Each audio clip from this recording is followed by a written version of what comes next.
So what I'm hearing is first seek to understand, then seek to be understood, and also don't correct the person, correct the process. Well, always, you want to depersonalize everything as much as possible. Like I don't want to be criticizing you for being bad. This is just how we do the thing, right? And then, this is going back years now. I had a chef who said criticism is investment. If I didn't want you to do better, I would just document you, keep my mouth shut, and let you get out the door, right? But if I want you to succeed, I'm going to give you the feedback so that you can have the opportunity to improve. Yeah. This episode made possible by Restaurant Systems Pro.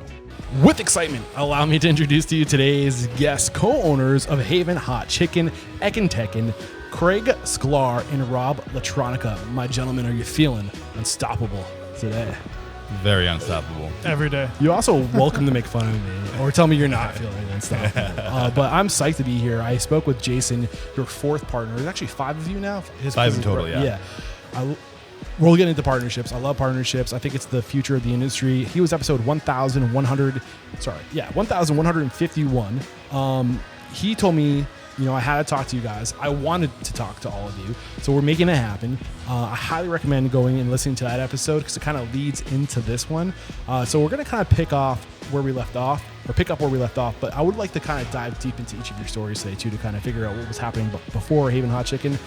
Before we kind of dive into where you guys are today, let's get that motivational, inspirational, ball rolling with a success quote or mantra. Who wants to take it? Yeah, I'm happy to jump on this one. So back from the very early days before we started any brick and mortar, we had a mantra that we want to be a good employer. This stems from lots of past experience working with other companies who had missions and values. And at some point in time, as companies grow, they may say things and not necessarily do them in the way that they say. And so when we make decisions about how to bring team members onto the team, how to train them, what resources to provide them, what benefits to provide them, we always start with, are we being a good employer? I love that. What decision would a good employer make? Craig, Rob, you going to tag on to that, or do you just want to support it? Definitely want to support it. That has definitely been, one of our initiatives and just ways of thinking from the beginning was making sure, as good employers, we're providing, everything a team member needs from their work experience to the benefits they get to take home with them. But I will say, one of the things that has resounded with us since the beginning is quality. Yeah. Quality is something that is so key to everything we do every day, from the experience the guest has to the food they enjoy, quality is critical to us. Love it. Rob, what do you got? Yeah, I think... Rob, yes. Yeah. I got it wrong. We talk about it a lot, how we manifest it, like both at the store level and as leaders.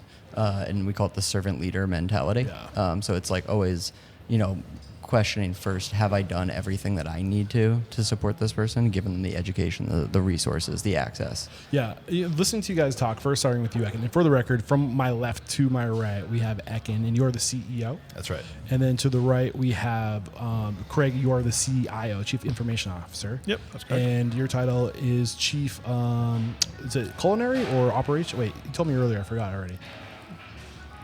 My title's right there. It's the Chief Growth Officer. Growth Officer, that's right. So Etkin, Craig, and Rob, those are their voices. And when I was listening to you talk, I couldn't help but think that, I had Joe Pine on the show. He's the author of The Service Economy, The Experience Economy.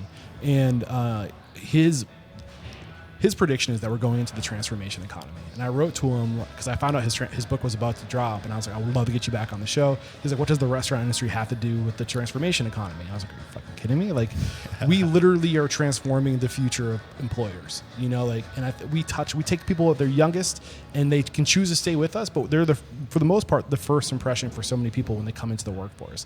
And I just want to recognize you guys for being willing to raise the bar on your abilities to be employers. That's awesome stuff. Yeah, we talk all the time, whether it's with investors or in interviews, we talk a lot about, people ask us, what's your greatest strength as an organization? And we say people. And then people will ask us, what's your biggest challenge as a company? It's also people. Right. And so, investing in your teams, investing in the quality of the environment that they operate in, the training that they receive, the benefits that they get, that leads to lower quick quit rates. It leads to longer employee retention. Through all of the growth and things that we can talk about.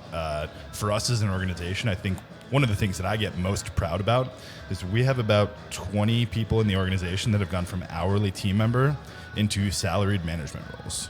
The GM of this location that we're sitting in right now, this is 003 in Norwalk, Connecticut, by the way, is Maddie Chelgren. She's been with us for over 3 years.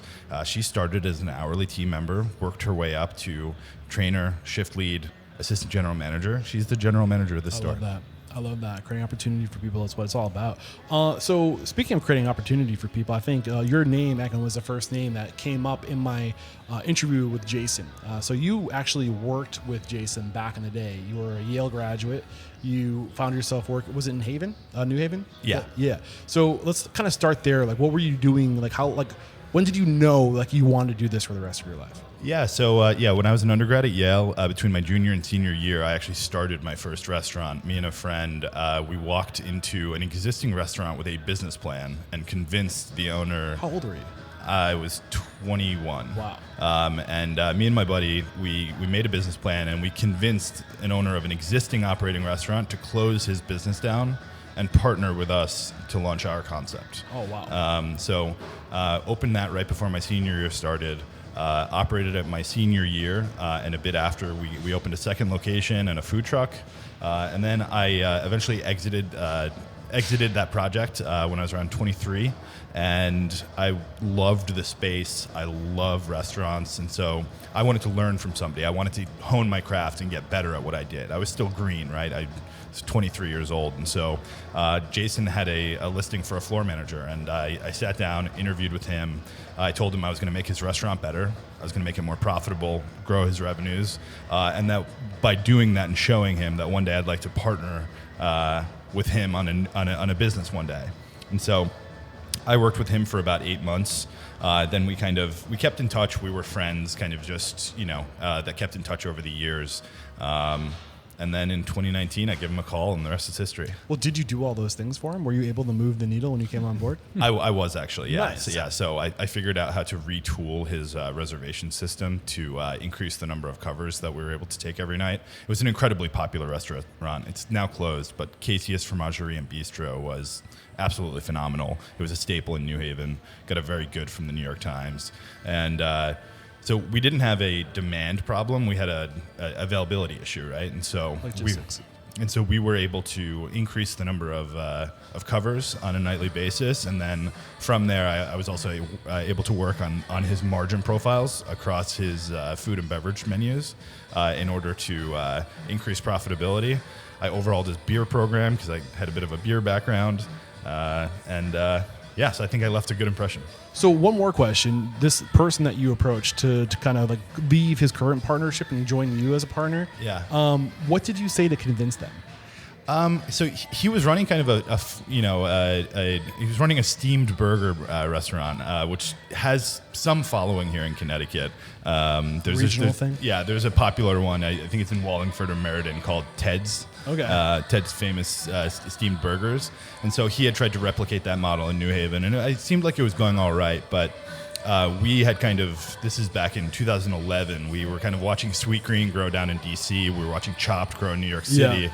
And we're like, this whole custom salads and wraps thing has legs. And so we developed our own concept. It was called the Little Salad Shop. Okay. And so, we fleshed out a business plan, created some branding, and we pitched him, and he bought it. That's cool. Yeah. And when ended up happening with that? So they're still around today. Okay. They still have 2 operating locations in New Haven.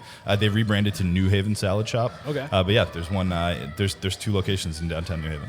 I mean, I'm so tempted to go deeper into your story, but I also want to pay homage to the 2 other backstories that are Sure.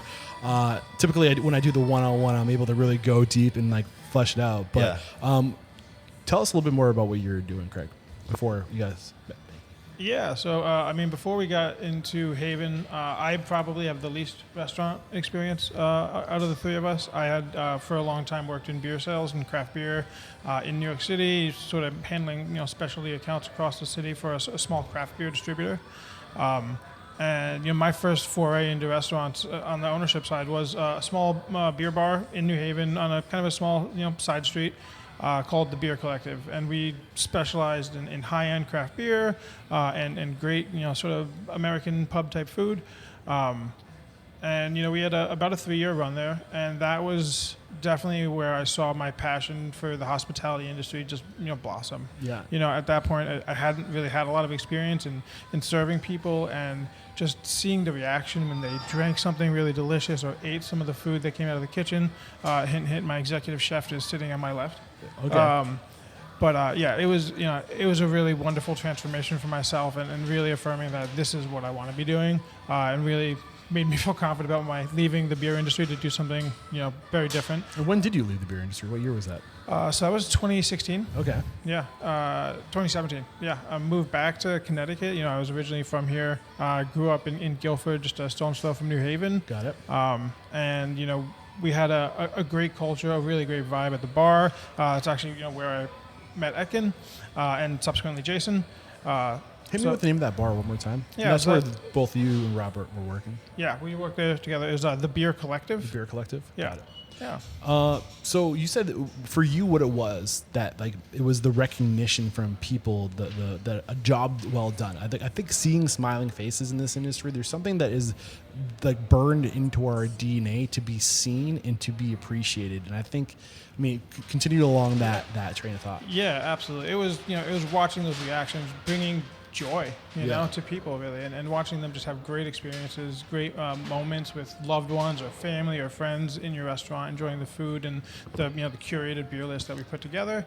And it was something that definitely kind of came along with us to Haven during the pop-ups. Before we ever had a physical location, we hosted pop-ups. And what was your title at this place? Was it head brewer or were you? I was the owner. We didn't actually. Oh, you were the owner. Okay. Yeah, we didn't actually brew any beer on site. Got it. We were big on local before local was standard at every beer bar. So we, when myself and my business partner first came back to Connecticut, we spent about a month going to almost every brewery in the state, trying all their beers, talking to the people, seeing what was driving them and what they were passionate about before we really started to hand select the breweries we wanted to work with. Got it.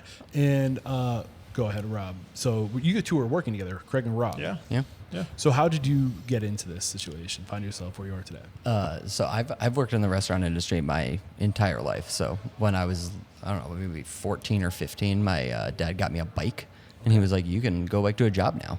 And I biked down to this local catering place, and I walked in and I told the chef that I was like, "Oh, I got really good knife skills," and I was 4 feet tall, and he made me dice an onion, cook a medium burger, and then cook a medium egg. And he was like, "Come back on Saturday." Nice. And that was kind of where it all started. So it was perennially my second job, And how far back are we going now?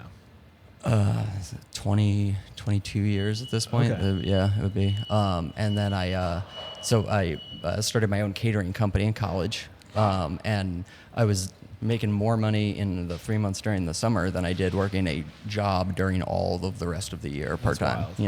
And so that kind of was really taking off. And my family was starting to my uncle was starting a restaurant. And he asked me, he's like, "You're really killing it with the catering. Do you want to come run the restaurant?" And we started Wheelers. It was a eatery, a full service restaurant in Woodbridge, Connecticut, and that was in 2013. Okay. So how did the two of you, Craig and Rob, come together? How did you guys connect? Yeah, so this is actually a pretty funny story. When my business partner at the time and myself started the bar, we were very green to the industry, and we relied on our Cisco rep for a lot of connections. They were great, super accommodating, introduced us to other vendors and other people. We ran into a bit of a sticky situation where the executive chef we did have left a week or two before we were set to have our grand open, and we talking about it with our Cisco rep. He's like, "Oh, I got the guys for you." Nice. He's like, "I got the guys." So this is 12 years ago, right? 2013, 12 years ago. So it was actually about what, 2016? Yeah, so I ran that restaurant for 4.5 years or so. Okay. And I was actually looking for a new job, and I'd just taken another job at a place in Connecticut, and our mutual Cisco rep called me and was like, "You got to talk to these guys." I was like, "I literally just took this job. I can't quit it." And What he was like, was "Just it sit about down." this opportunity that was worth pulling you off of something you just started? Honestly, actually, it was meeting Craig in the interview. Me and Craig like really hit it off in the interview. He asked me to come back and like do a cook for him. I cooked a bunch of dishes for him. I think we really had a good working vibe and a good rapport. And you know, especially as a chef, having your front of house manager, your owner, really understand what you're doing in the kitchen is pivotal to a good working relationship. But what was it? You said good vibe, good rapport, but specifically what drew you to Craig? I know it's awkward. He's sitting right next to you. Yeah, I mean, I don't know. He was a straight communicator. I'm very straightforward, and Craig's kind of the same way. Like, he doesn't beat around the bush. And so, yeah, I mean, it just like we kind of hit it off immediately.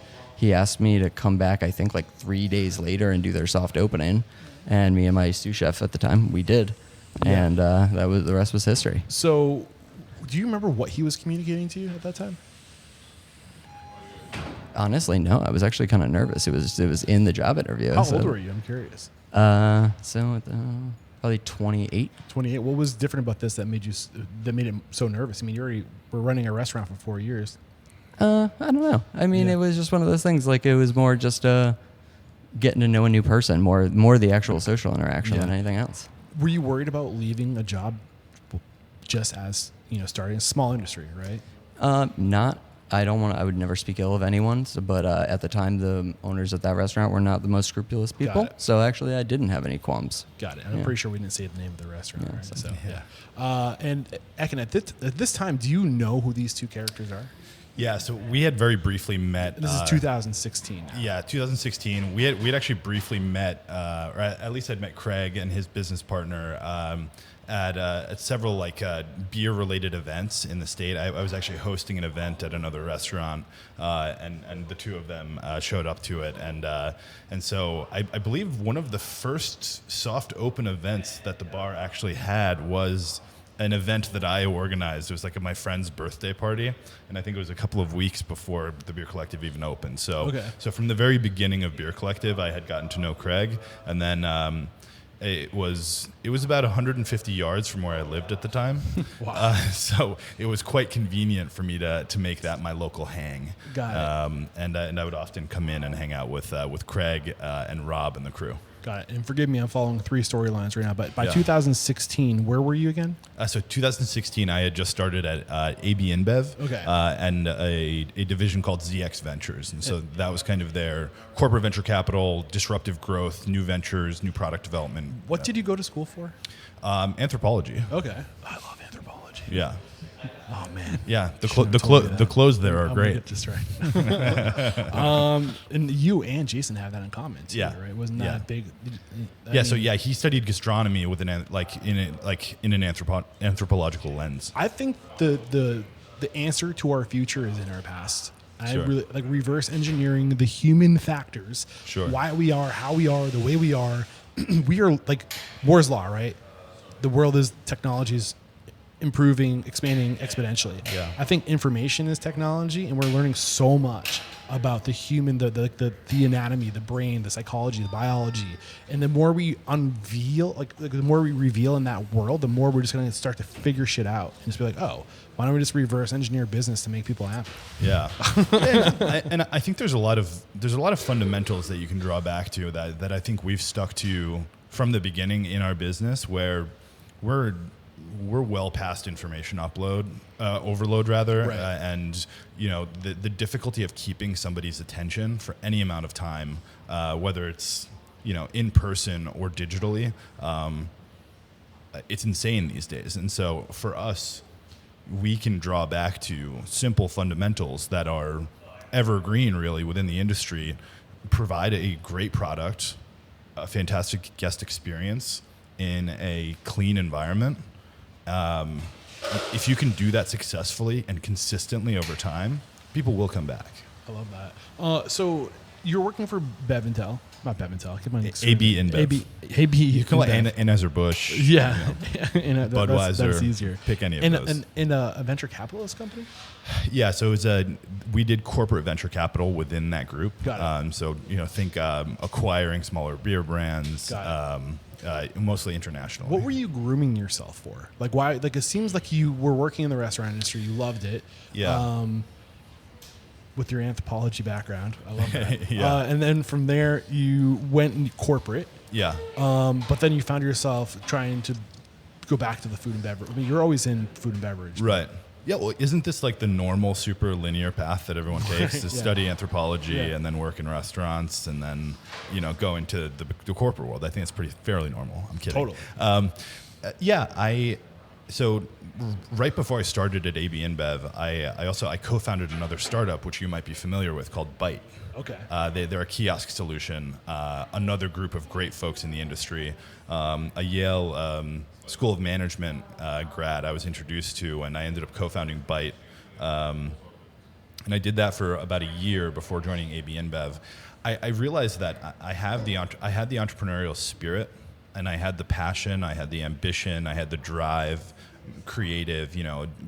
I'll stop with superlatives of myself, but I lacked the professional acumen to scale properly and to run a business the right way. And so what AB InBev, one of the primary reasons I went there was I needed to cut my teeth. I needed to have a safer environment, one where I was given more freedom to work on big, impactful projects, but insulated in working for somebody else. And so one of the things that was great about that company was my last major project there was to take a white label case study for an internal business. Basically, I got to be a founder of a business inside of a business. And I was given the space and the support to grow that business from $0 in revenue to $40 million in revenue, a team of just me to 18 people in about 3 years. And that's a painful process, right? You have to run the whole business. You have to understand all of the mechanics of how information is shared, what becomes important, what metrics to track, how you organize yourself and your work. And so the team often teases me as I'm the corporate guy on the team. Yeah, well, that's exactly how Jason described it. Yeah, and I embrace that. I'm proud to be the corporate guy.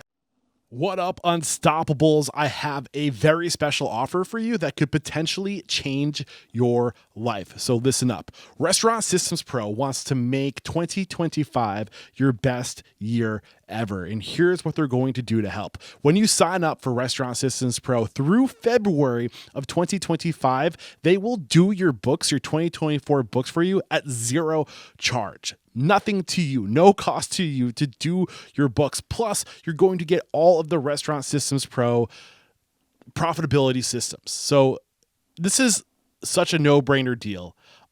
If you've heard of Restaurant Systems Pro in the past, listening to the podcast, and you've been interested, now is the time to sign up. Head to restaurantunstoppable.com/RSP or click the link below and make 2025 your best year ever.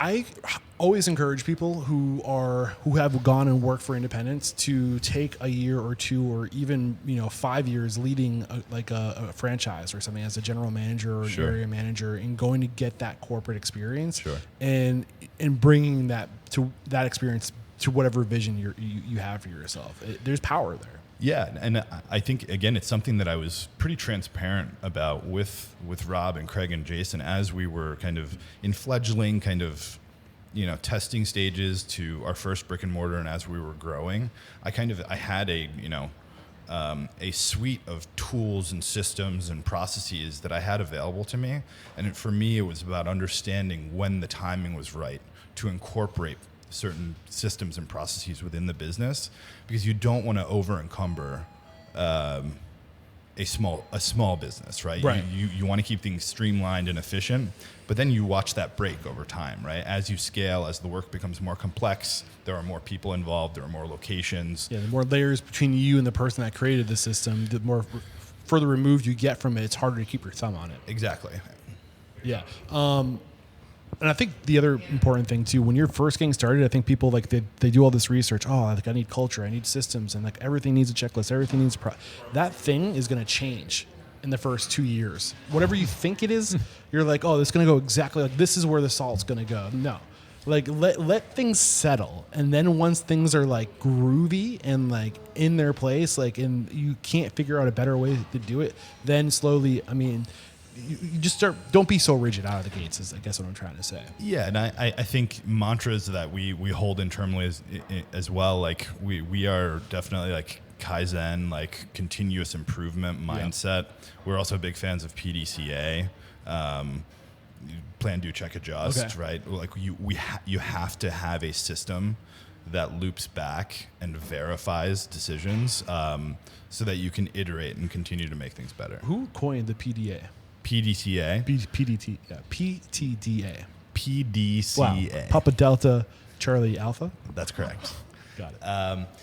I'm actually not sure who specifically coined PDCA. I think it's part of it has a lot to do with like lean manufacturing, kind of Toyota methodology. Got it.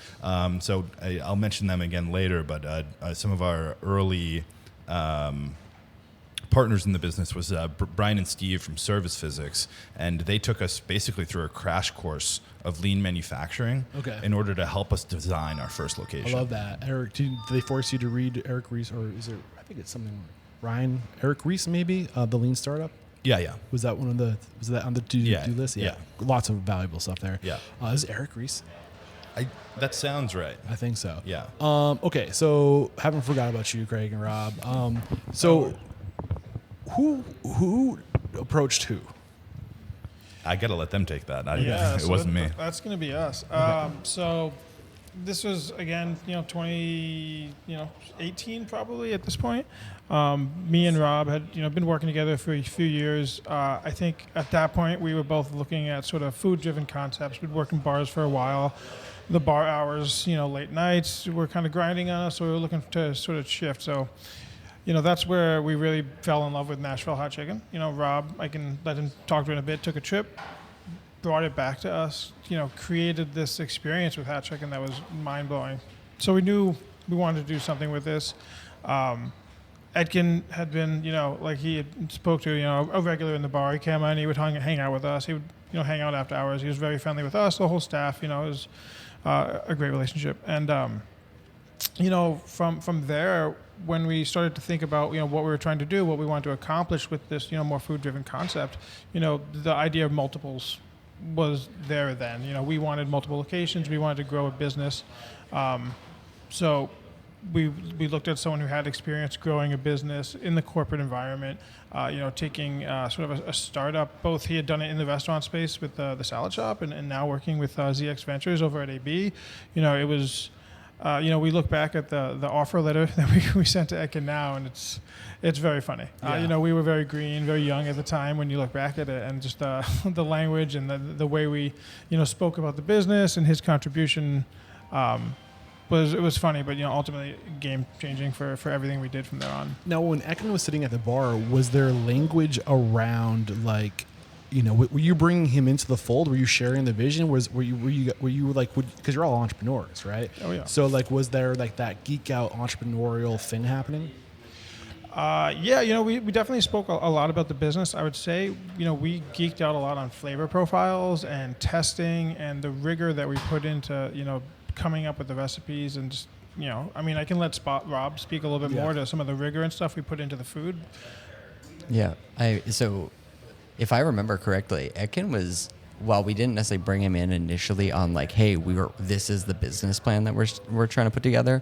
I think he was there for even the earliest tests. Like when I got back from my initial Nashville trip, I had it because, it's like, hot chicken is to Nashville the way pizza is to New Haven, right? Like you're there, you gotta try it. You gotta go to, insert restaurant. Right. Go to Prince's. Yeah, I mean, I've been to Prince's. They weren't open when I went, but I have had Hattie B's on the show. Yeah, mine favorite, honestly, is a Pepper Fire. If you can actually go there, this one's really good. And 400 degrees, she's great. But yeah, so like I brought it back and I started making test batches of it, and the first ones were if I'm being honest, really not great. You know, they had thickened sauces that were liquid based. It just wasn't done right. And thank Etkin for his candor. I think the first one I ever had, he called it. He was like, "Is there like Togarashi in this or something?" You know? And he was right. And so we, you know, but having that honest, that you know, clear mirror to like, you know, drive that innovation is super important. And it led us through hundreds of iterations of different product testing to what we have today. And I love hearing stories like this. These stories of just like, you know, whether it be, you know, business owner. Were you brought in as a partner at the no? So, you know, business owner, employee, or employee working for somebody else, and these like, you know, late night conversations about the dream, the vision. Oh, like if we were owning it, or this is how we would do it, or oh, like this is let's create something else new together. And like those, as you're having these conversations, were you guys writing these things down, like the vision? Were you working on the business plan? I mean, like I remember initially chatting with Craig about that stuff, and like Craig said, we were green, you know, and I remember sitting there having that conversation, being like, you know who we gotta call, right? And it was Etkin. Yeah. So, I mean, but I think just this, when a vision is a shared vision and is being birthed together, you know, two people's brainchild, right? When it's not just one person who's like, here's where we're going, and like they never really communicate where we're going, but when your brains come together to pick a collective destination, there's so much like staying power in that. Yeah, and one of the first exercises. So we, you know, when I agreed to come on board, again with the premise of not just opening a restaurant, but building a brand and a company and a multi-unit concept, we started diving into brand development, and we started doing sacrificial prototyping around kind of different brand identities and like visual brand basics and things like that. But we essentially started trying to create personas and profiles of, you know, it's not just about Nashville Hot Chicken, but what's your approach? What's your thesis behind how the brand is going to behave? How is it going to talk? And so what we didn't realize at the time was, as we created all these kind of sacrificial prototypes of kind of like what the brand behavior was and what the brand story would look like, we kind of, in each of the prototypes, we kind of manifested different versions. Like there was one concept that was about being meticulous and rigorous and like NASA level precision on the recipes and the consistency. There was another one that was really like kind of more like Southern comfort style and really like calling into like a comfortable place to be. There was one that was much more brash and bold, right? There was like the confidence that, you know, you'll see on our walls.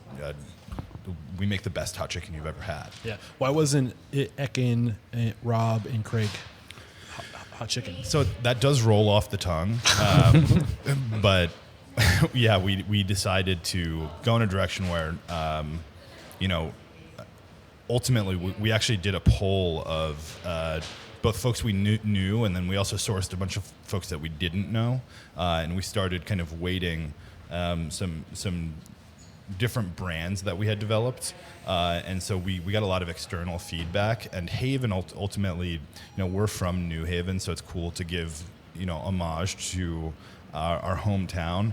But then, you know, we also started developing the brand further and our mission and our values. And, you know, one of our values is inclusive. And Haven is also a safe place for people to gather, right? And we want to be that place for people, both for our teams and for our guests, so that they have a comfortable, safe, fun place to be. Yeah, I love that. And I couldn't help but think while listening to you too, is that like you got to be really careful about creating a brand around a person.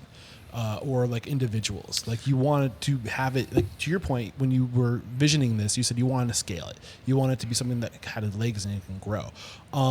So you want to be careful not to have it be centered around a individual or something. But why, I'm curious, why didn't you guys decide to go with the like more like rigid and like there was one that was like pinpoint accuracy or something that you were saying. Yeah, I think I think we call it was like the sacrificial name for it was like chicken craft. Okay. Yeah, it had like beakers and like molecules and kind of capsaicin like with like the the molecular structure and stuff. It just didn't feel like it fully encompassed like what and who we were. I've never in the heard right of a way. brand like that though, so it was interesting. But Yeah. did you want to say something, Craig? No, yeah, I mean, it's sort of at Etkin's point, it didn't fit everything we were doing, right? It's a little kind of one-dimensional, a little flat, and it's almost, kind of got rolled into what we're doing with Haven as it bigger and that NASA level precision is important to us still today, but it wasn't like the singular focus. It right? can be a There's- core value. It doesn't have to be the mission. Exactly. Yeah. Yep. Yeah, I love that. Did you want to add on? Well, I mean, as a group of multiple people, especially once Jason came on board, there are multiple personalities in that room. It's not just one person's core values. Right. It's everybody's core values. And so how do you find something that is a big enough umbrella Right. that everybody's under it, Go ahead. And I think to that point, we were also warned very early on that starting a company with 4 co-founders and then eventually Tom coming on was not a good idea. Getting four entrepreneurs to work together cohesively. Well, that was where I wanted to go next. Yeah, Because yeah. I believe full-heartedly in partnerships. I think Yes. that the industry is getting more competitive than ever and more complex than ever. It's no more you can open a restaurant and people will just flood through the doors. Yeah. Like there's more restaurants per capita than ever before, and only the cream rises to the top. And if you, unless you are a freak of nature, with which the majority of us are not, like you need to divide and conquer. And I see that clearly happening. So it sounds like Rob and Craig, you see that you need the executive. You're missing that executive, how to from that I don't know how to scale something, right? You want to scale, so you're like, who do we know who would be good at this? You approach Etkin, and what did that conversation look like? Yeah, I mean, the conversation was, probably more casual than any conversations we have these days. Yeah. Well, I think you kind of started to tell us that before. So you kind of got why you approached him, and you felt like you were very naive and young, and you thought you had it together. But from your perspective, Etkin, I'm curious. You said yes, so something must have went right. Yeah, I did. I one of the conditions was that I wasn't going to quit my job right away. So that I was going to continue working in the corporate world and work on this on the side. And then confirming with both Rob and Craig that this was also, I wasn't interested in opening one location of a restaurant, and so validating with these guys that building an actual brand with multiple units was the goal. And I found that compelling. Again, I at this point, I had spent probably 3.5, 4 years in the corporate world, and I had learned a ton, and I was getting that itch again. I was looking to start something new, and I fully agree with you. Partnerships are fantastic. I think it's really important to land. I think Craig and Rob started talking about it, but we created a mission and values as a way to govern ourselves as well, right? There is no such thing as Etkin's way. It's the Haven way. There's no such thing as Craig or Rob's way. It's what is the Haven way of doing things. And so it actually disambiguated most of the decision making that we had to make within the organization, because we all aligned on these are the core values by which we do our work. Right, and it's kind of like creating like when you start a business, you create an LLC, an entity, right? And then you give that entity a character and values, and how would this entity do it? And when you can come together and build that thing together and say, do we all agree on this? Sign off here. Then later on down the road, hey, you can change things. If there's a better way to do something, by all means, evolve. But at least you start somewhere, and changes don't happen unless everybody agrees. So you choose to kind of start with pop-ups. Did you have the brand? I know you went to a brand specialist. Did that happen before the first pop-up? So actually, in the earliest days, I had a friend that was a graphic designer, and he made our sacrificial prototypes and our eventual logo for free. Oh, nice. And so didn't have to have a friend who's a lawyer by any chance. Did you? That partnership agreement that came later. Okay. But But by doing that, we were able to do that in a very streamlined way. We landed on branding that we really loved. We had before we announced our brand to the public, we had our full logo set and visual brand identity. Nice. Yeah. I think that's something. I mean, it's one of those things that I think people just don't put a lot of time and effort into. But it sounds like that was really important to you. Yeah, and it's something that's less prevalent now, but I would say for the first probably 2 or 3 years of the business, there was a phrase we often used to say, we're a small company that thinks like a big one. We really enjoyed being ahead of the curve and having systems, processes, documentation in place at a level far above the size of the company we were at because of our intentions to scale. I mean, even thinking about our first location was named 001 when there was only one unit. I love that. There's intent behind that. Yeah, I love that. 2016 is when you guys were having this conversation. When was 2019? 2019? I thought. Oh wait, so you're still in dreaming folk, but that was the first conversation. Yeah. Didn't Jason come on in 2018? 2019. Oh, why did I don't have it. We might have 18, like, we might burned have in my brain- we might have memory. the year off. yeah. Okay, got it. So Jason's also dyslexic, so me too. He's in good company. Yeah.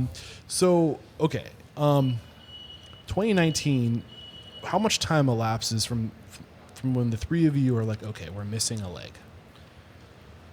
it was probably 3 or 4 months. Yeah, it was just a couple of months. I'm like, it wasn't that much time. We sort of, we looked around the room and we knew there was something missing. Were you doing pop-ups at this time, or is this still before pop-ups? No, I think this was still just sort of the deep diving on the brand, getting that identity sort of locked in, like Etkin says, sort of developing some of those sacrificial prototypes and getting to Haven ultimately.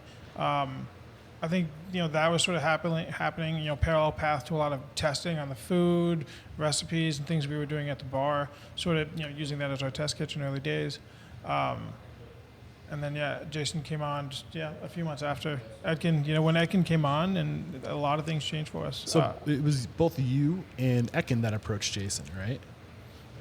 The first time? Initially, it was Etkin that approached Jason. He had the existing relationship with him, and when we knew we wanted to bring someone with that, that little extra into the team. He said it wasn't until he knew that you had Rob that he agreed. Yeah, well, I think. So we brought him to the bar, and I made him the full menu. Yes. Oh, nice. And we presented him menu pricing, the actual menu with pricing on it, what the costing was for all the items, the actual dinner. And then he sat there, ate everything, looked everything over, and was like, I'm in. Yeah, that's awesome. How much has the product changed since that day? I mean, from the actual core offering, like the chicken is literally, but at that point we had determined the process. There were a couple of things that we've improved, from an equipment standpoint. You're also kosher now, and that happened during a pop-up experience. We're halal. Halal, thank you. Yeah. So that did evolve from the pop-ups. Our first pop-up was actually at one of Jason's other restaurants. Okay. After that dinner, we tested the first pop-up there. So why Jason? What was missing with the three of you that you needed Jason? I mean, similar to Etkin, I've worked in the Connecticut restaurant industry my whole life, and I'd known about Jason for 6, 8, 10 years before I met him, And when I moved to New Haven 2012, 2011, I was like, I want to go work for that guy. Yeah. And I actually never ended up crossing paths with him until... What was the reputation that made you want to go work for him? Jason's not necessarily the easiest person to work with all the time, but he has extremely high standards, and he tells you exactly what he thinks, and then he'll help you get there and solve it too. What's the difficult part about working with him? He is very he's what's the term, a diva a little bit, but in a good in the best way possible. I don't know Jason. I was able to sit with him for an hour, and I feel like if he was at the table, he'd be laughing right now. So I feel like Oh yeah, no, and I mean it in the most complimentary way absolutely possible. Jason is always pushing you to do better, to be better, to try harder, to think it over again. Is this good enough? high standards. Yeah. I love that. And not just high standards, but relentless and obsessive about it, right? And it's rare to see somebody so dialed into brand and brand reputation and brand building. And so again, I worked for him in 2013 or maybe 2014, whatever it was. at that point, he had a couple of businesses, and I watched him kind of double that while, in the 18 months, 2 years after working for him. And I just watched him over and over again in similar or adjacent spaces just create compelling brands. Yeah. And how many restaurants did he own when you approached him? so I think when I approached him when I first worked for him, or when I approached him to start this? When you approached him to start this? So I think at that time he was the owner of Olmo, Ordinary, Black Hog Brewery, the Crispy Melty Cheese Truck, Mystic Cheese Company, Continuum Distilling. Wow. And that's why I listened to his podcast also. But when we initially asked him to join the team, he said no. Yeah. He had enough on his plate, and so we kind of convinced him first as like an advisor. We got our foot in the door, and give an inch, we took a mile. Yeah. And now we have Jason full time. I So love that. So, I mean, when did the conversation of partnership agreements come into the fold? Pretty early on, as we were doing the pop-ups around the city, we were still kind of validating whether or not we were going to jump in and kind of go full force into this. And so relatively early on, we started discussing operating agreement, and we were, again, I think we acknowledged the fact that there were four of us and that we needed to have some hard conversations about, what would happen if X, Yeah. Y, and Z. And so we were able to hammer that over the course of a couple of months to something that I think is really robust and still is in place today. All the awkward conversations that you don't want to have those conversations and have a lawyer there. It's so relieving to just put it out there, to speak the things, and take the elephant out of the room, and just, hey, what happens if I'm not fulfilling my end of the bargain? Yeah. What's the process by which you Fire me or address Right. address the problem? What are the repercussions of that? What happens next? All of those things. Yeah, what are you responsible for? Exactly. Did you guys go through that E-Myth exercise where you write out a hierarchy and every job that has to be done and you put someone's name next to it? I don't think so. No. But I mean, you got to think like that. Like, what are all the responsibilities, and whose department is this in? So if that area of the company is going down, then we know who to hold accountable. You were gonna say something, Rob? Well, I feel like we definitely did get there a lot more organically as we grew. With the first location, it was a lot more decision by committee. Yeah. But then, as you get a higher amount of Yeah. workload, you got more locations, you Yeah. have different work streams going, you have to split. It's hard to keep a conversation with three people under an hour and 40 minutes. I want to move the conversation forward, but I'm really enjoying the conversation. But I think I want to pay homage to pop-ups, because if I'm opening a restaurant tomorrow, I'm starting as a pop-up. So what advice do you have for pop-ups, or like starting as a pop-up? I mean, I think operational. Understand that it's going to be a slog operationally. You essentially need to set up and break down a restaurant in one night. What are the pros, though? I mean, before you answer that question, keep along with the slogs, the cons. It's in terms of like effort to return. Like, you have to understand that the point is not at all to make money. It's a marketing expense to get your brand out there, get your product out there, and to get feedback on what you're doing. We learned a ton about the structure of our menu and about the receptiveness of certain parts of our menu based on those pop-ups, and we were able to make real, actual decisions about what would manifest in the brick and mortar as a result of them. Yeah, for sure. Were you being intentional about like building a list at this point, like building a following? Like, how are you capturing that data? Yes, we launched an Instagram, a Facebook before our first pop-up.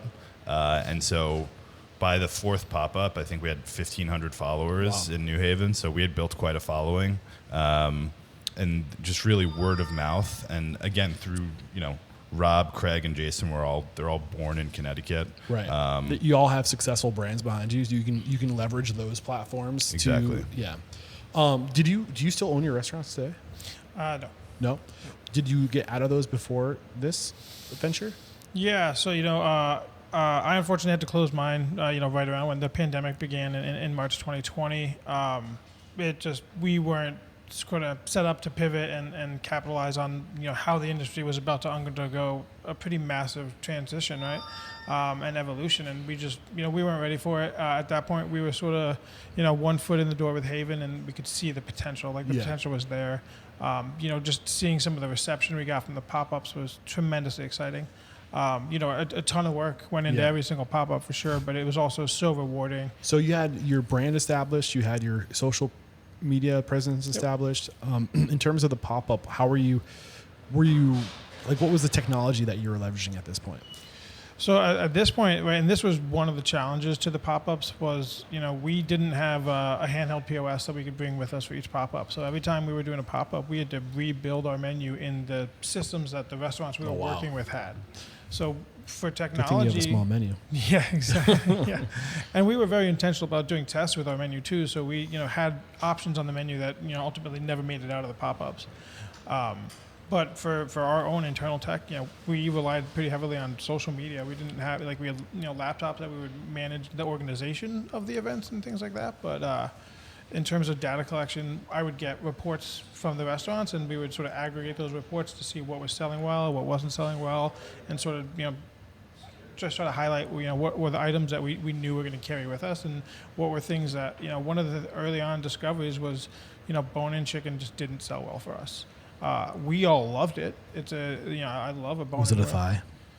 We did bone-in wings, and we did one pop-up where we did all the parts, and it was very not popular. But then we did bone-in wings, and it still wasn't. So underrated. It's the best part. Oh, yeah. Sorry, keep going. No, yeah. So we tested the 3-piece wing, and we could see very early on that it wasn't what it was hitting, and it was a little bit tough because we sold out of food at every pop-up we had we sold out, I think, at every single one. So really it was looking at sort of the paces and what was selling out first, and understanding, what were people gravitating towards. You're getting proof of concept, and you're refining your processes, you're refining your recipes, and you're seeing what sticks, what markets stick, what food sticks. I think it's a phenomenal way to get started today, despite the slog it is. Yes. I think it's also worth mentioning, again, I'm going to do another service physics plug here. They traveled and attended With the pop-ups. Wow. They were early on with us, and they actually recorded most of our pop-ups back of house, and then we would then analyze, break down, and create action items out of the pop-up documentation. It was phenomenal. Yeah, I've been in touch with service physics from the first conversation I had with Jason, and I'm working on. I was hoping to swing through through New York my way back to New Hampshire, but we weren't able to make it happen. But I'm hunting down Brian. We're big fans. Yeah, we did some great work with them early on, right? We talked about sort of developing our core values and our brand identity, and there were 4 different, very distinct personalities in the room across the 4 founders, and we had a lot of hard conversations, a lot of long sessions and workshops. We conveniently had the bar to work out of, which is great, but we whiteboarded a lot of things to really get to what are the core values that we want the brand to hold true and represent. And service physics was phenomenal in those early days, and creating exercises to make us think in the right ways and get on the same page. And we probably wouldn't be where we are today without some of that really good early work that we put in those workshops. Yeah, I'm gonna make a note to ask him what those exercises were. Yeah, you because I want to share absolutely them out. So, I mean, one thing that's standing out to me is you guys you invested a lot into a pop-up. Yep. The brand, I know it sounds like you had a friend to help you with that. Service physics couldn't have been a cheap resource, I'm imagining. So we were actually, it was kind of serendipitous. So I was in the commissary kitchen of our ZX Ventures office, and Steve was part of the brand experience team at ZX Ventures, and we were friendly over the years, working together. And I reached out. We were both grabbing coffee, and I was like, "Hey, can I let you in on something? I'm thinking about starting a little something on the side." Okay. And he's like, "Can I tell you a little something? I'm also starting something on the side." Okay. So the next week, I met with Brian and Steve at a local coffee shop in the city where the ZX Ventures office was. And they were also just getting their company off the ground. So you're proof of concept for them. And so we were actually proof of concept for them as well. They were a pop-up in your business. Exactly. And so we were the guinea pigs for a lot of their systems. I love that. and so they were able to learn a ton from working with Right. us, and so it was really just like a beautiful win-win for both of us. I love that. And I think that's like it's creating like one of those 7 habits of highly effective people. Create win-win situations. Find people who need you and who you need and go further together. It's one of our core values. We collaborate at Restaurant Unstoppable. It's one of the biggest things. The people that go furthest in this industry stay in their lane. They focus on the 20% of things that they're uniquely qualified and skilled at, and they surround themselves with other people. Around pop-ups, I mean, because I think that this is such a low like bar to get over for people to get started. You owned your own businesses that you could pop up in. That was huge. But what advice do you have? And then we'll move away from pop-ups. But what advice do you have to approach a restaurant to do a pop-up in their space? I would say find a way to make sure that it's worth it for them. Like when we were approaching the restaurants, we would do the majority of the order handling. They basically had to run food and take drink orders, right? We managed everything else. But they didn't have staff costs in the back of house. They got, almost, dollar for dollar liquor sales versus what we were doing for the pop-ups. So there was something in it for them. Win-win situation. Yeah. And, we're bringing hundreds of new people that haven't been to their place down to, How'd you get the word out about the first pop-up? Were you piggybacking on your existing brands? That was a lot of it. We didn't really do any like paid dollars for marketing in the early days. We leveraged our existing networks. Again, I was starting to say this earlier, but I've lived in Connecticut for 15 years, and that's the shortest amount of time for any of us, right? Like, yeah. Everybody else was born and raised here, and so we have deep networks in New Haven County and specifically in New Haven. So we were able to leverage kind of spreading word of mouth through our literally friends and friends of friends. I love that. So, okay, people listening at home are like, Eric, we're over an hour into this conversation, or just about an hour into this conversation. We haven't even gotten to them opening the first brick and mortar, but that was only 4 years ago. Yeah. That was only 4 years ago. So we have about 45 minutes to cover the next 4 years. So when did you open your first brick and mortar? October 17th, 2020. I've been talking too much. I'm going to let them talk. Yeah, no, I'll fill this one a bit. Yeah, so we opened our first brick and mortar October 17th, 2020.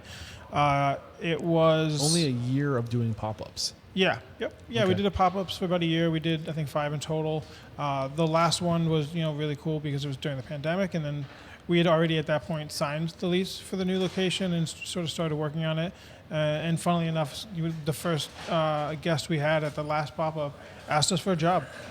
And we were like, hey, we're building out the first location now, and it'll be open in a few months. When you see the ads go up, apply. He worked for us for a while. He's a great team member.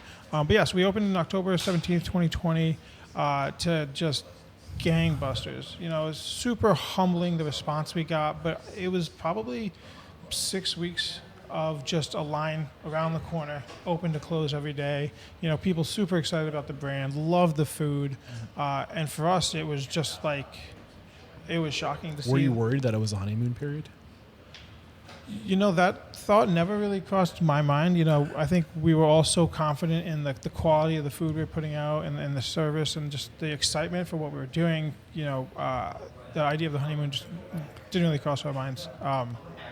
But I remember one of the things that definitely sticks out in my mind is we were probably a little bit understaffed in those early days.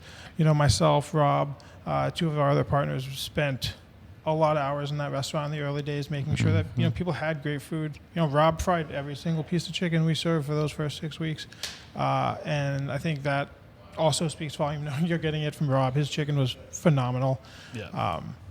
And yeah, we had just a great reception in the community, and it was really, like I said, humbling to see that. Let's zoom up to 30,000 feet real quick. Yeah. You opened your first restaurant October 2020. When was your second restaurant, without getting into any detail? When did we open Yeah. that? That second one opened in June 21. Okay. Less than a year later. June 22. June 22, sorry. Okay, Apologies. so 2 years later. 2 years later, yep. Year and a half, Yeah. approximately. Yep. And then third location. Third location we are sitting in today, opened in November 22. Okay. And then the fourth location. It was May, I think, of 23. It was April yeah, it 23. was April Fourth. 23.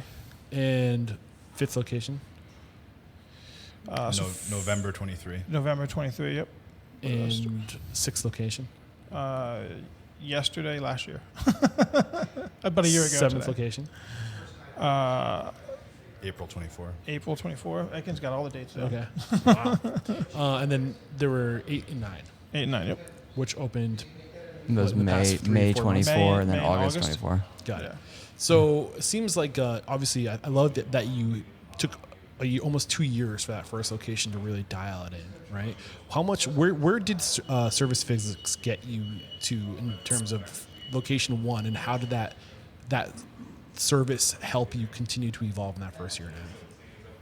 I mean, most of our fundamental like processes are still based off of what we did, like in those first couple of months. You know, between the pop As a up. pop-up? Well, basically between the pop up and once you have like, you know, because like Craig said, like you're building a new menu, but you're also building a new kitchen, right? The kitchen layout, where you pick up, where the fryer is, where the assembly is, like all those are different every time. So when we finally had the moment where you could just design it the way you wanted it, we did. Do you guys realize how close this is hitting to home with my mobile studio right now?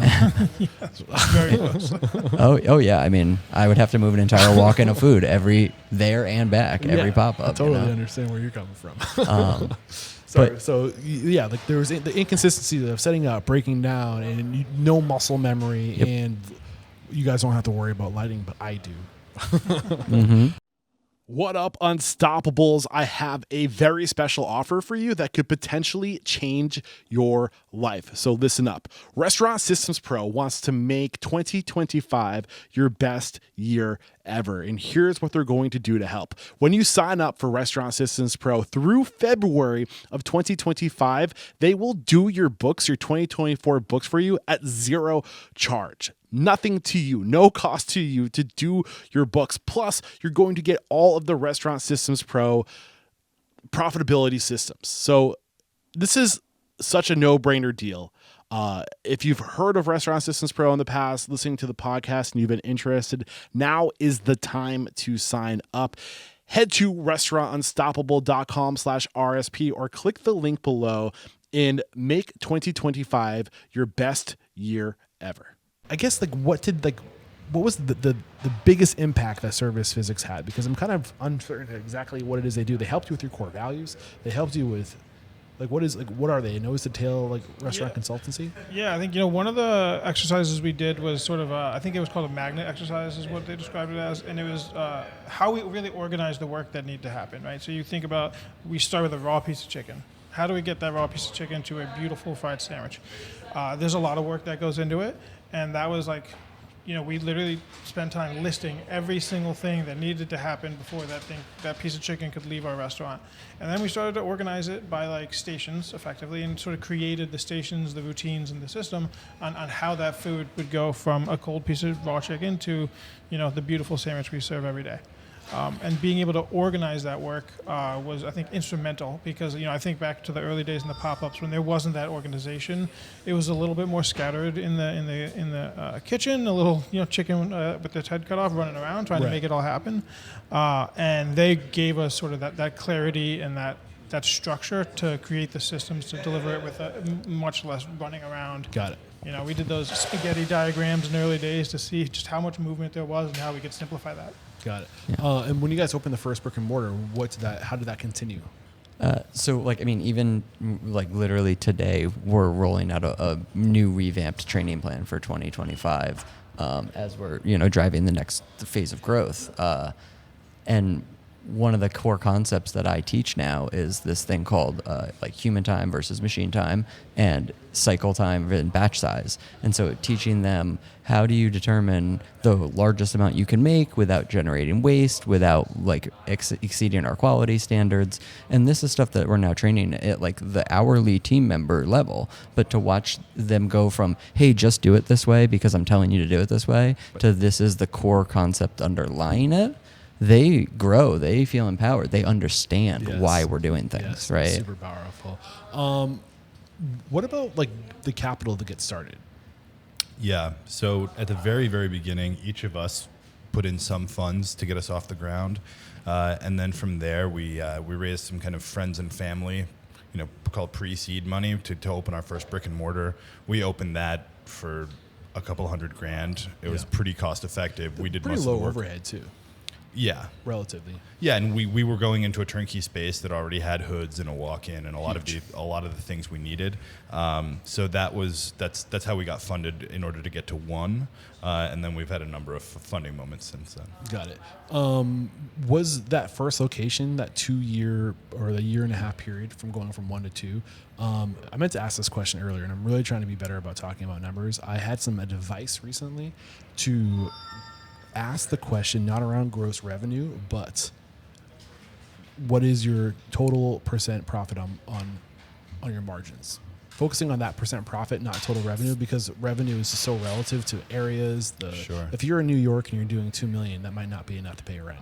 You know. Yeah. So like, in like Connecticut is also a very expensive place to exist. We're not too far Sure. over the border, right? So what were your targets in terms of percent profit, and did you exceed those?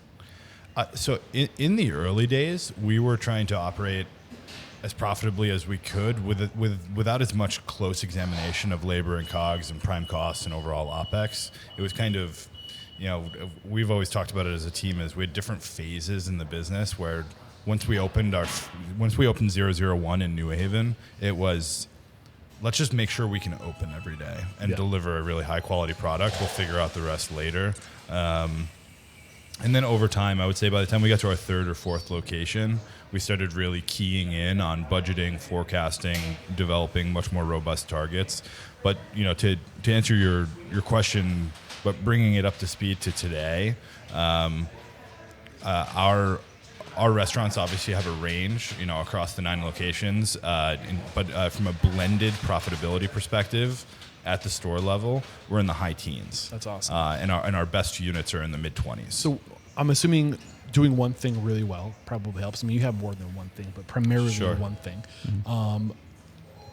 Relatively low labor costs in terms of the amount of people in here relative to the amount of volume you can do. Because you do mostly takeout? I would actually say that because we're so uncompromising on our quality, again, I'll leave it to Rob to talk about the meticulousness that we take, but it's a 3-day process to produce our chicken. So we actually do a lot of things, in-house that require a lot of time and care, and we invest in those labor hours because we believe it makes a difference. Yeah. And we have great team members that they're able to do that. Is time one of those ingredients where is it necessarily more work, or is it a matter of just doing it right and being kind of It's strategic? It's very much both of them. Okay. So there is non-negotiable times during our process. Right, you have to marinate things for a certain amount of time. Marinate won't penetrate and do what it's got to do in 2 hours. It needs 12, 14, 18 hours. On the other hand, we have some unique processes that we do in the store that require just actual labor on the employee's part to achieve the results that we actually get every day. Wow. And I mean, so is it mostly with the cost of goods that gets you flirting with that close to 20% profit mark, or is this the fact that you're doing the volume? It's a blend across the different stores. I mean, from a prime cost perspective, we hover above and below the 60 mark, which is kind of generally looked at as like a good. But when we're really humming, we can be in the mid 50s from a prime cost perspective. And I'm assuming just because your footprint. I was in one of your locations prior to this. There was 4 seats. Sure. It was like a Domino's pickup situation. So I'm guessing your rent relatively low too. Does that help? Yeah, our rents aren't too bad in context to the overall revenue we do. We like having tighter footprints, but we've also, as we've expanded, more of our locations have more dining. We have found that as we move further away from the pandemic and as we grow as a brand, that folks do like to experience Haven Hot Chicken at Haven Hot Chicken, to have a bit more of an immersive experience in the brand. Yeah. So another thing that I think was really interesting, you didn't really start, you said, forecasting or budgeting until you got to like 3 or 4 locations, which most people would be like, that's friggin' absurd. But then when you think about it, it took you 2.5 years to get there. So you didn't really have the data to really, the track record of being able to look past. Sure, and I think I'm being self-deprecating. We did those things. I don't know how well we did them. So through augmenting the team by adding some additional folks onto the team, I think we got a lot better at some of those things. We did versions of forecasts, and we had budgets, and we had spending plans, and we were actually probably the furthest along on the labor side in terms of developing labor and deployment models. So we did all of those things from day one, and we had deep plans around them from the very beginning. I guess, I'm being self-deprecating, and I think we got much more robust and like professionally good at it a couple of years in. What were your biggest challenges from 1 to 3? People. Locations. Sorry? Oh, I thought you were asking people or locations, but I realized now you're saying people was the answer. Yeah. What specifically what? Yeah. I think I said this before we started recording, and I'll say it again. Folks ask us all the time, what's your biggest strength as an organization? We say it's people. And they say, what's your biggest challenge? It's also people. For us, kind of going into what Rob was saying about servant leader mentality, have we given our team members the right training, tools, resources, and environment to succeed? And if no, then it's our fault. It took us a couple of years to feel like we were being servant leaders, that we were giving them the proper training, the proper environment, the proper resources. Obviously, everything is safe and everything is compliant, and we did our best, but I think it took us a couple of years to really get to a point where we could make things really robust and have that team member onboarding experience be really strong. And so from that, a lot of people saw the vision and were excited about where Haven Hot Chicken was going, and being a part of an organization that was generating a lot of attention and hype, and doing collaborations with Dame Drops and all of these other exciting things. But again, as we grow, it's essential to cultivate an environment where people can grow. So what did that picture after 2 years look like, where you got to the point where you felt like, okay, we're kind of where we wanted to be? Paint that picture. What did that landscape of the resources and the tools, and like if we can recreate what you created in that 2 years, what are we aiming for? I would be remiss not to mention that one of the most critical things we've done as a company was bring on an experienced operations and people executive. Our chief operating officer is Gretchen Bartkis. She came from 25 years at Starbucks. Oh, wow. And had a stint at Amazon and a couple of other companies, and her experience, she's done everything, every role in Starbucks, managed thousands of employees, was on the rollout of food nationally for Starbucks, worked in several HR roles. So she really brought a formalization, and a serious order of magnitude level up for us in terms of how we ran the business operationally. What changes did she make when she got on board? I don't know where to start. She rewrote every training guide we had. Okay.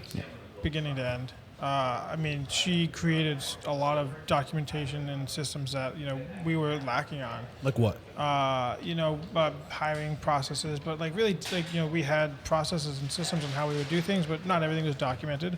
And she created a lot of that documentation, created structure for our documentation. What systems were missing specifically that you think really helped? I think really defining the training process for a new team member, what that looked like, how they would, how we would cross-train team members from, the sort of the front of house positions that we call a guest experience and consolidator, to the kitchen positions that we call, assembly and fire. She created the documentation that really defined what are the key things you needed to learn, what were the reasons why. And that, I think, gave a lot of clarity to new team members coming on, right? And she came on, just before we opened our 4th location in North Haven. And we had rewritten all this material, and we tested it there, with that team. We had a really strong GM there, and Jonathan, who's still with us, doing a tremendous job.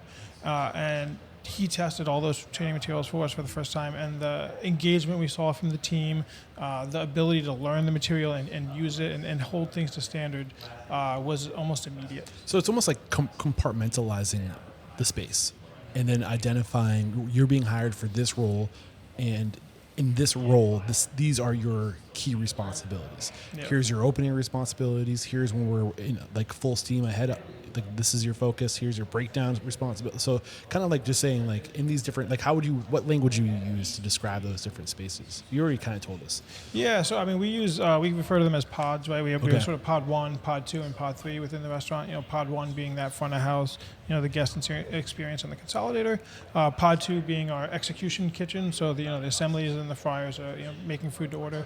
And then we have pod 3, which is our prep and production. So when you're making the schedule, people, will they move around different pods? Will they work different pods different days? Yeah, so that was something that early on we definitely put in place was cross training, right? We wanted people trained in multiple positions, multiple pods, so that we had one, flexibility when it came to scheduling, but two, also when it came to service, right? Yeah. If you knew every position in the restaurant and you're serving, you're going to quickly realize when someone's in the weeds and needs a little assistance, and you're going to step in and help. Right. And that just Call an audible, put them to their strong pod. Created some culture and some camaraderie for the team to support each other when things got a little dicey. Because anytime you're running a restaurant, and it gets really busy.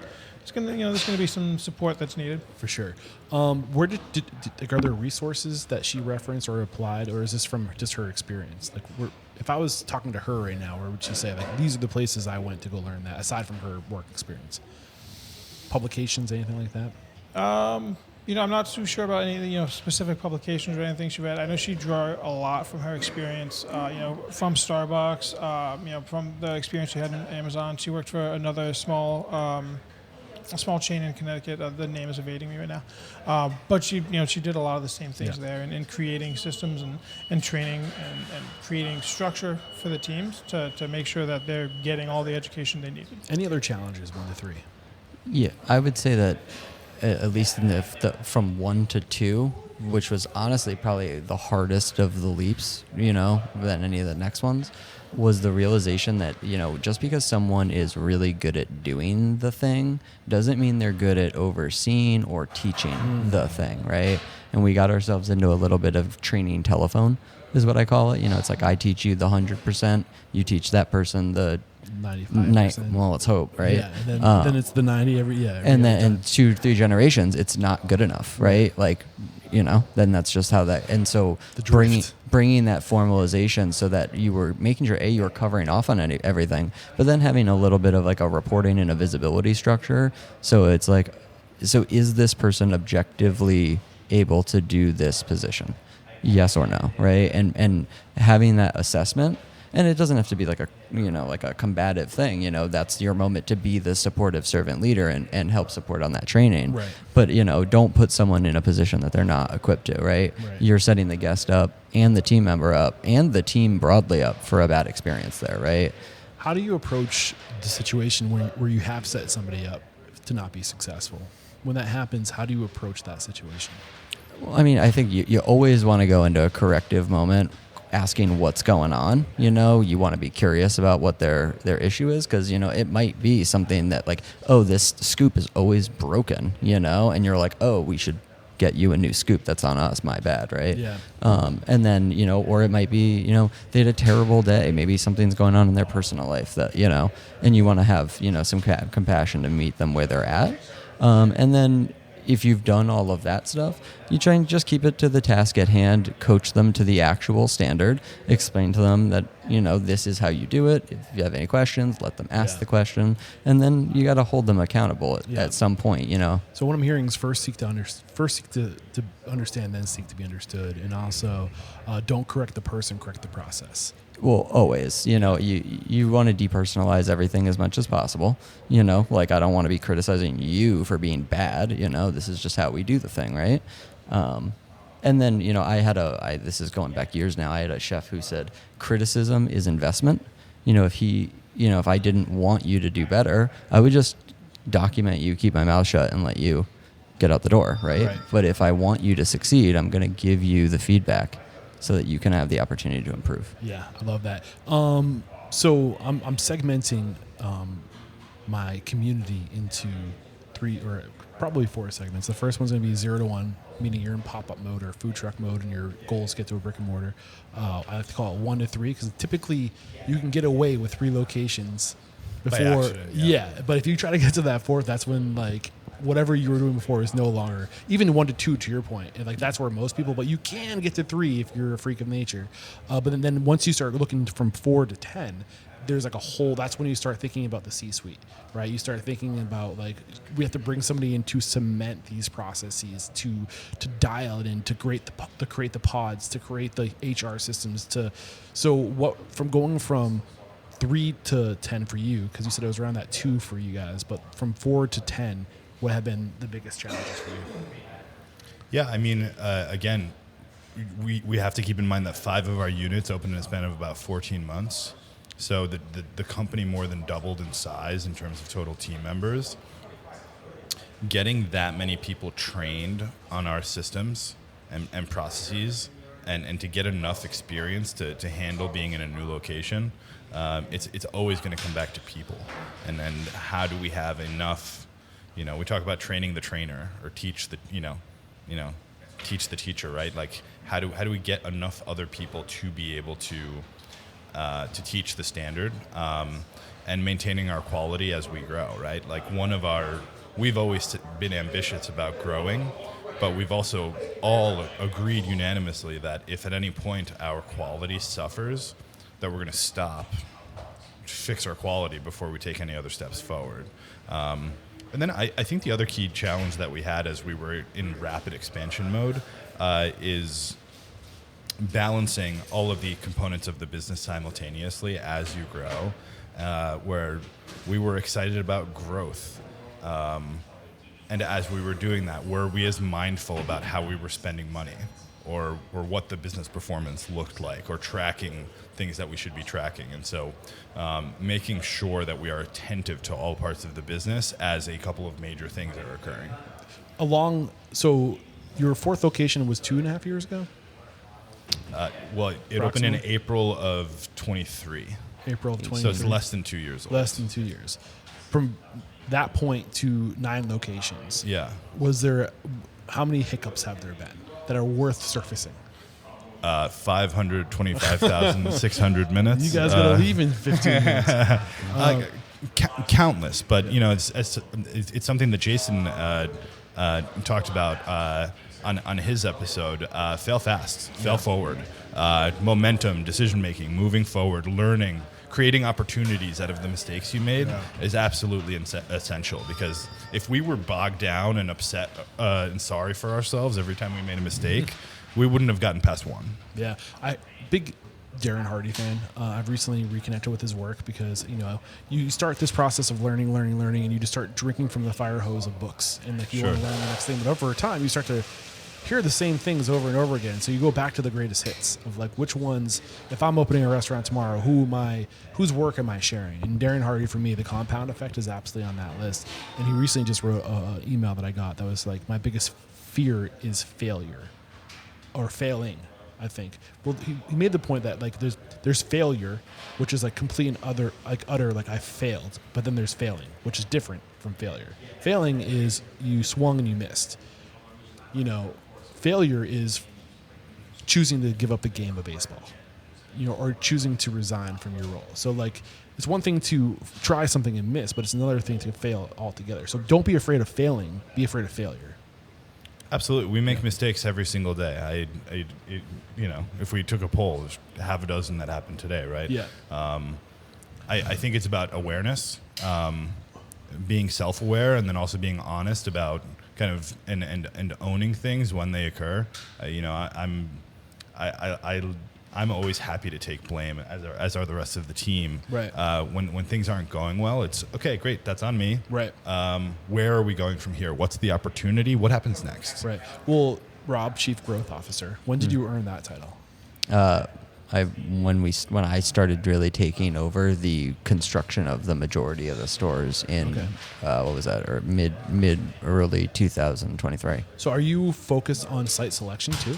No, actually, I manage mostly the literal construction and launch process, getting them from breaking ground all the way to the door opening. So you're a project manager? A lot of it, but also GC? designing the locations, managing, helping and supporting with training, making sure that the people are in place, Got it. Do you miss the kitchen? The simplicity of it is, is missed. But I think it honestly is significantly, as much as jamming out a really great service, like gets the dopamine going, watching someone you've taught teach someone else and grow. Like I can think of a number of employees that we've developed, and I watch them take ownership of other people, and that's a way more rewarding feeling than just slinging out 300 plates. That's awesome. I mean, how did you guys like settle into your current roles? Like CEO, right? Etkin. Craig, you are the CIO, and then we have the chief growth officer. I know that we have Jason is the president. Yeah. You have a COO. Yep. And you also brought on a CFO. We do not. We have a VP of finance and strategy. Okay, got it. Yeah. So, I mean, I guess over time, like, how do you go from chef to chief growth officer? Like, and like, how did you were in breweries before, right? In owning a restaurant, like, how did you land the title of chief information officer? Like, I'm curious about how over time, as the business grows, how you have to figure out where you fall. Yeah, I mean, I'm happy to. I won't tell their stories for them, but I think the business and the needs of the business evolve over time, and so some of the roles were kind of unidentified and ambiguous for quite some time.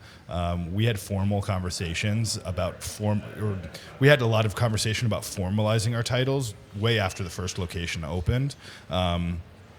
We did do a lot of, kind of consensus decision making and stuff early on, but I think we all have kind of natural proclivities towards certain parts of the business, and so I definitely went through the process with both Craig and with Rob of kind of, hey, where is your specialty? Where is your we talk about superpowers a lot in the business also. What's your superpower at Haven What's Hot the Chicken? 20% of things you should be focused on? Exactly. Yeah. And so as we went through that process, things evolve. And, I think,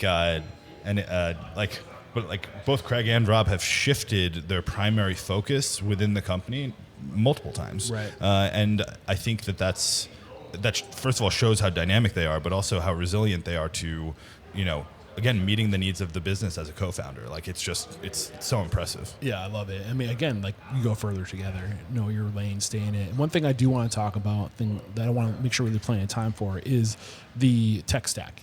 So that's your role, Craig, right? Yes, correct. So what is your tech stack today? Yeah, so tech stack today, our POS is Toast. Toast does a lot for us, right? We have their growth package, so it's a lot of our guest-facing stuff. What is the growth package? So that's gift cards, loyalty, email marketing, and their CRM. Okay. So it's like all the guest-facing stuff that we are able to take advantage of, and Toast has been a great provider for us. We use their payroll system. They have a 401k integration, which is a great benefit that we can roll out for the team.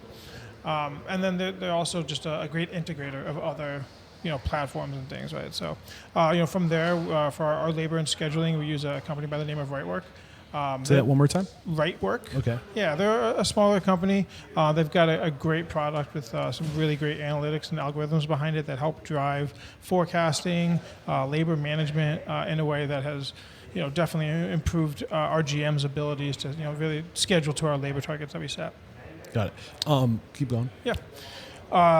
From there, thinking about the back end, we use QuickBooks, things that we are recently onboarded that have been tremendous for us. As Bicky, as a CDP, has been tremendous. We're working with Loop AI, who does a lot of reputation management on third parties. It gives us some operational insights to downtime, which is really good, and it also helps with the reconciliation process. Say the name of that company one more time. Loop AI. Okay. And Bicky, I know you're using Ovation. Yep, we use Ovation for surveys and guest sentiment, and they're a tremendous partner. I actually requested some custom reporting from them, and they're obliging and helping put together some stuff for us. So they're a tremendous partner, as well as Bicky. We also work. We have an LMS in World Manager, which has been a great platform for us to get all of our content into the hands of everyone on the team. All the team members across the company are using that to learn a lot of our systems, our processes, and all the training material we put together. Okay. I'm curious. So with Toast growth package, you said that that's mostly, you said it was email marketing. So it's gift cards, their loyalty program, email marketing. Well, now it's email and SMS. And then it's just got a CRM built in. So it gives us a lot of good information about our guests, the ability to market to them, send them offers, campaigns, things like that. So between that and Bicky, how much overlap is there? Bicky is more of a pure CDP, so it really gives us. Say that one more time. It's more of a kind of a pure CDP, a customer data platform. So it gives us a lot of great insights on how our guests are interacting with the menu. What are the items that are bringing them back the most? What are the items they're pairing together the most? What is our retention? What is their frequency? And how we really it's funny because before we onboarded Bicky, we had a lot of assumptions around our guest base. And I think since onboarding Bicky, we've validated a lot of our assumptions, but also learned so much more. Who's coming in, who's got the higher ticket averages, what age demographics are, coming in the most frequently, and being able to understand those helps us from the marketing side, make sure when we're putting together targeted campaigns, we're targeting the right segments of our guest base. So are you creating the campaigns within Bicky, or are you using the data to create the campaigns within Toast? Yes, Bicky gives us all the data and all the analytics, and then we can go and create our campaigns through Toast. Got it. Labor management. Say the name of that company one more time. Yeah, there's a Right Work.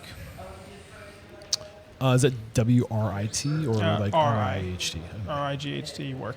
Right Work. And you said they have certain data that you can get? Like what's that? Or like I can't remember the words you used exactly, but you said there was something unique about what they offer. They just got a great sort of AI model that helps really pull together a lot of the factors that are going to influence your revenue and able to create forecasts for us, right? So they create sort of our first round of forecasting. We then have our GMs kind of look at that forecasting, layer on what they know to be true about their business, whether it's events going on around them or promos that they're running or things like that, and they can of course adjust those forecasts, but Right Work is able to give us sort of that baseline projection. Got it. And I should have probably did I cut you short? I should have went straight to Ovation because I feel like Ovation, like your marketing tech stack, Toast, Bicky, and Ovation. Are there, in terms of marketing, are you leveraging anything else? Yeah, So how is Ovation complementing Bicky and Toast's growth package? Yeah, absolutely. Ovation is a great platform. Right? We are able to learn firsthand from the guests what their experiences were like. Right? They basically, they get a text, they fill out a survey, rate their experience. And then from there, we get to have direct conversations with them, right? And what's funny, and we talk about it all the time, is we'll have conversations with people on Ovation, and they're like, "Oh, I thought I was talking to a chatbot." Yeah. And you're like, "No, this is the manager of the location. I read about your experience. I'm really sorry to hear we missed an item here, or the quality wasn't up to our standard there," and we can send them an offer to help recover that guest and bring them back in, show them that they are really important to us, and we want them to come back in, and we want to make their 1-star experience a 5-star experience. Where's the QR code? It's on like every So bag. it's on every bag and every box. Every box, yeah. Got it. So the process is they come in, they can scan a QR code. Well, how are you incentivizing them to scan a QR code? Yeah, so there's 2 different ways that this happens, right? So anyone that is a loyalty member with Guest through Toast, or we have their email or phone number, Ovation will send them an SMS text. I think it's 30 minutes after their ticket closes, they'll get an SMS text. It's like, "Hey, how was your experience with Haven? We'd love to hear your feedback." Or yes, they can go ahead and scan the QR codes, and we have little QR codes on the bags and boxes that indicate, "Hey, we're looking for feedback. Please tell us how your experience was." And that's how we get it, and we probably see somewhere between 7 and 9% of our guests responding through there. So we're able to collect a ton of data across all of our locations to understand, what are the things that we're doing really well that they love, and where is the opportunity for us to improve. So what is the biggest feedback you've gotten that has from Ovation that has really shifted how you do business and moved the needle? Yeah, I think one of the things that we have learned through Ovation is that we have some misses in order accuracy. Whether it's missing a sauce or a drink, and that has given us a lot of opportunity to examine our systems, our process, understand why these misses are happening, where is the breakdown in communication amongst the team, to make sure that everything that's in that bag is getting delivered to the guests. Got it. And are you capturing data from this too, like beyond the actual conversation, email and stuff like that? Yeah. So when what's great is when you start, it's called a win back conversation when they text you and you start that. But actually, that was my follow up conversation. Yeah, the win back. So you go through the win back, and the win back basically shows the guest's history with our brand, right? It shows us when they've ordered, what they've ordered.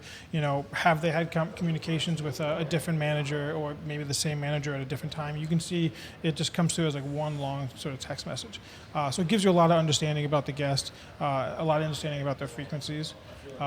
And we, generally use there's a lot of great dashboards and analytics provided by Ovation that we reference constantly. And what's really great is, probably within the last 5-6 months or so, there's kind of an AI summation of the experience that your guests are having at each location.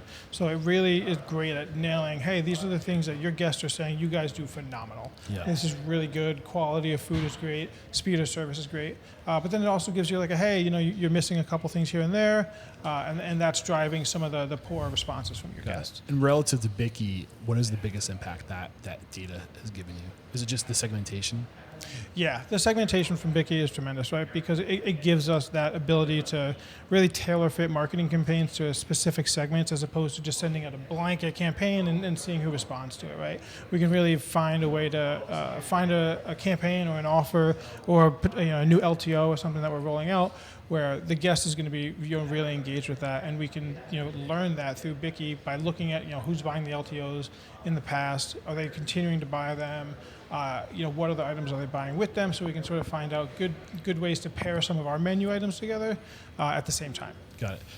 Has the needle? Can you give me an example of how you've literally seen the needle move on like top end revenue because of that ability to be so precise in your messaging? I would say. Kind of most recently, we've been looking at a lot of our guest base that uses online ordering in order to, whether it's through the website or now we are about to imminently launch an app. So we're able to sort of target some of the marketing around the app to people we know that are heavy online ordering users or third-party users, and working to transition those to more first-party platforms. Right now being the app or delivery. So we're offering. Free delivery on the app to start for a little while. We're offering, some other campaigns where I think that day one there's going to be a promo code sent out for a free slider. So we're doing a lot of things to target specifically to that online guest base. Got it. All right, fellas, I told you how to get you out of here by 3:00. I want to respect that time. Anything we haven't discussed up to this point that you want to get out before we say goodbye? I mean, I'd love to talk a little bit of, kind of continuing to dig into the tech stack. That is something that we are actually about to undergo a pretty big evolution of, is our current existing tech stack, right? One of the things that I think is really important to us is getting to a unified set of data. An enterprise solution? Yeah, something like an enterprise solution, one ecosystem where all of our data is, so that when you're looking at COGS, labor, whatever, it all flows into your P&Ls, into your business intelligence module. So we're, looking right now at R365. Okay. Tremendous brand. We've been in communications with them for a while. Super excited. We're about to go through sort of a process with them. They're going to come out and really hands-on show us their product, what it can really do for us. I'm personally super excited. I've been looking at their product for a while. Very excited about a lot of the modules, and now it's going to be really exciting to share with the whole team. Nice. Get them excited about how this can really transform our business. Right. This is going to create a tremendous foundation for us. Yep. So that as we examine any future tech partners, we have a great foundation to build on. What is the significance of an enterprise solution? Why is it worth having everything pulling from one source? I mean, you need a source of truth, right? If you have 4 different reporting modules and they're giving you 4 different numbers, who are you trusting, right? So you want that source of truth that you can really rely on for your business. Got it. Thank you for getting into the detail. That was awesome. I just had a lot of fun talking to you guys. I think, what you're doing is the future. I hope more people are able to build on their relationship skills and their communication skills and their trust in others to go further together. And I mean, I just wanted to, before we say goodbye, I want to give you guys an opportunity to answer just a couple more questions real quick. What is one thing about you, your business, a process, a part of your culture that you think makes you truly unstoppable? I would like to say our data-driven approach. Yeah. We are obsessed with data and analyzing and understanding what the data is telling us to help us, make critical decisions. You got something? Yeah, I think it's our values. We're rigorous, relentless, humble, positive, joyful, teamwork, inclusive. These values help us guide the path towards growth, and it's something that every team member, all the way up to our leadership team, can embrace. And so as we grow, everybody has clarity on how we're going to accomplish that. Love that. Rob, what do you got? Yeah, I mean, I think about what we've been doing with our revamp on our training for the beginning of this year, and we talk a lot about we call them the 3 C's: clarity, competency, control. And as we've grown the business, to your point, if you're superhuman, maybe you can get to 3. But if you don't empower people with the competency and the control, you will not be able to get to scale, right? That. They have to be able to do it themselves. And this is the last question before I have you guys share some contact information and call somebody out. The mission statement is to change the world through inspiring, empowering, and transforming the restaurant industry. And I think the way we're going to do that is by transforming one owner at a time. So how have the 3 of you personally transformed? How are you better men today than you were when you got started in this industry? Yeah, I'm going to go with start with myself. One of the things that I wasn't the best at was sort of unreasonable hospitality, right?